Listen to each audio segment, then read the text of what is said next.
I saw this $400 garden bed that I wanted to build in front of my apartment. The only problem was I had zero woodworking skills. What I wanted to build required a skill set which I did not possess. But what I did have was two things that got me this far in life. What do they plan on racing with? Hopes and dreams? The timing aligned where the matriarch of my family would be coming to visit, and she needed to be entertained. I had a circular saw collecting dust in my garage, hoping their blades would spin again.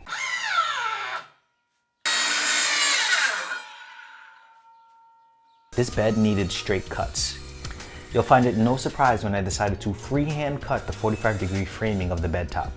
Precision, folks, that's what we're going for. After multiple failed attempts, I resorted to the good old-fashioned handsaw. Again, with no guard or alignment tool to make sure my cuts were straight. Strictly hopes and motherfucking dreams. Time was dwindling and there was much to do. Assemble the box, stain it, and line the inside with plastic. Next up was filling the bed with soil, or so I thought. I asked my neighbor if I could use the scraps of leaves and branches that he was going to throw away. And there was a tree being cut down close to my house, and once the tree company left, I slid in to scoop some leaves. To fill the second half of the bed, I used soil and compost. I then waited to add the last 2 bags of soil until the princess arrived. To my surprise, she was having fun simply playing with the soil than planting anything. Yes, you want me to come down?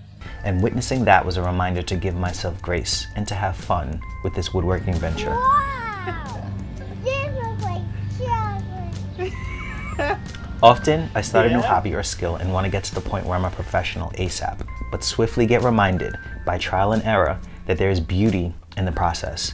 When you slow down, take your time, wear the proper protective gear, and be patient when learning something, you'll get the most out of it. I have a long way to go.